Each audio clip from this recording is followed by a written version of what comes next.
Hey y'all, I'm at the airport, so sorry if you hear planes going overhead. So I've been wanting to actually come on and share this word with you all for about a week now, but things have just really been like kind of hitting me left and right. But it's really important. I just felt like an urgency to come on and share it right now.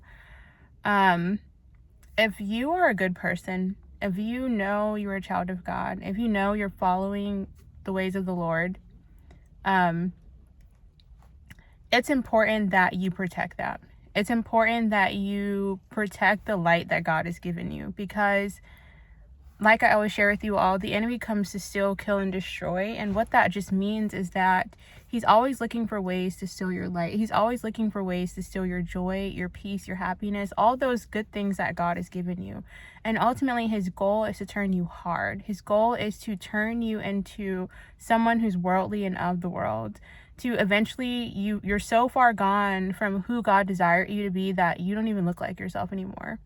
You don't even look at people who are in the world. They age differently, and I'm not just trying to be funny or superficial here. They look like the world is taking a toll on them, because it has. The stress of the world, indulging in the lust of the flesh, like drinking, alcohol, partying, smoking, things like that, or just like hanging out in the wrong crowds, or just like not living a healthy lifestyle. And it doesn't mean going all the way to the opposite side of that and being strictly religious. But when you have a relationship with God, you're able to flow and move through life without letting it take a toll on you to the point where you've turned hard, you've turned cold, right? Because as a child of God, even if you don't openly profess that, even if you don't openly say, I have a strong relationship with God, I've been walking with the Lord for this many years, just by someone having a conversation with you, just by someone being in your presence, they can sense that there's something different about you, right? Have you ever walked into a room and you've had a conversation with a stranger and you can sense that they've lived a very hard, difficult life? The cares of this world has just ran them down into the ground. Have you ever sensed that on someone without them actually showing you that or telling you that? I mean, the same thing goes for you who are genuinely a good person and you have this light within you, within your soul. People can sense that without you actually saying what your alone time is like with God, how you live your life, how you live a healthy lifestyle, how you've cultivated, or you've allowed God to cultivate healthy relationships in your life, how you've allowed God to cleanse you from the inside out to where you have just divine health, right? How you've allowed God to divinely provide for you, right? People can sense that there's a shield on you, where the world has not affected who God designed you to be, right? And if that's already happened to you, because I know some of you are going to say, sorry about the planes there, I know some of you are probably going to say, what if you've already been through that? What if you've already been to a place so low where you've let the world just tear you down and strip away your hopes and your desires, and you just become this really hard, cold person, right? You can change, and what that requires is for you to build a relationship with God. And going back to that, not being religious, right? Religion says you have to go to church every single Sunday, but can some of you attest to the fact that most people who go to church every single Sunday, they don't have a relationship with God, right? So it doesn't necessarily mean that you have to go to church every single Sunday. Yes, it's nice and it's important to have a church home, but that doesn't mean that you have to do that to have a relationship with God, right? It doesn't mean that you have to dress a certain way, right? Yes, modesty is important, but it doesn't mean that you have to wear the same thing every day. Like, it doesn't mean that you're on a strict routine. It just means that you love God enough to respect and honor him and walk out into the world and present yourself as someone who honors God and honors yourself, right?